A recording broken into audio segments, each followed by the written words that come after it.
சீர்காழி அருகே கடலில் இறங்கி மீனவ மக்கள் போராட்டத்தில் ஈடுபட்டு வரும் நிலையில் பேச்சுவார்த்தைக்கு வந்த சட்டமன்ற உறுப்பினரோடு அவர்கள் வாக்குவாதத்தில் ஈடுபட்டு வருகிறார்கள்.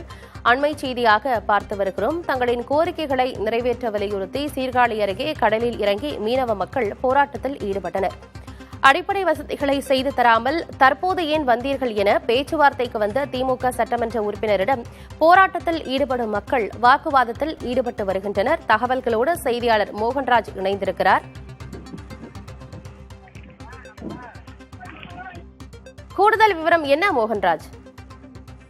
மயிலாடுதுறை மாவட்டம் சீர்காழி அடுத்த கீழமூவர்கரை கிராமத்தில் கடந்த 20 ஆண்டுகளாக அடிப்படை வசதிகள் இல்லாததை கண்டித்து இன்று முதல் தேர்தல் புறக்கணிப்பு போராட்டத்தை முன்னெடுத்துள்ளனர். குறிப்பாக இன்று காலை முதல் 500க்கும் மேற்பட்ட மீனவர்கள் கையில் கருப்பு கொடி ஏந்தி கடலில் இறங்கி தொடர் போராட்டத்தை முன்னெடுத்துள்ளனர்.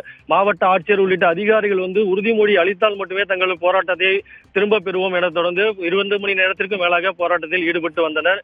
இந்த நிலையில்தான் போராட்டத்தில் ஈடுபட்டுள்ள மீனவ மக்களிடம் பேச்சுவார்த்தை நடத்துவதற்காக சீர்காழி சட்டமன்ற உறுப்பினர் திமுக சட்டமன்ற உறுப்பினர் பன்னீர்செல்வம் அவர்கள் வந்திருந்தார். ஆனால் கடந்த 3 ஆண்டுகளாக தங்கள் தொகுதிக்கு வரவில்லை, தங்களுடைய கோரிக்கைகள் இதுவரை நிறைவேற்றவில்லை. ஆகவே தற்போது ஏன் பேச்சுவார்த்தைக்கு வந்துள்ளீர்கள் என கேட்டு மீனவர்கள் கடும் வாக்குவாதத்தில் ஈடுபட்டனர்.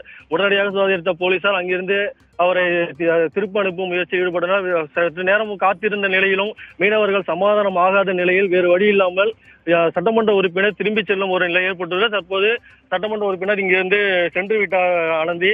தொடர்ந்து மீனவர்கள் அந்த வலை மீண்டும் கூடத்திலேயே காத்துள்ளனர். தொடர்ந்து போராட்டமானது நடைபெற்று வந்து கொண்டுள்ளது ஆனந்தி. தகவல்களுக்கு நன்றி மோகன்.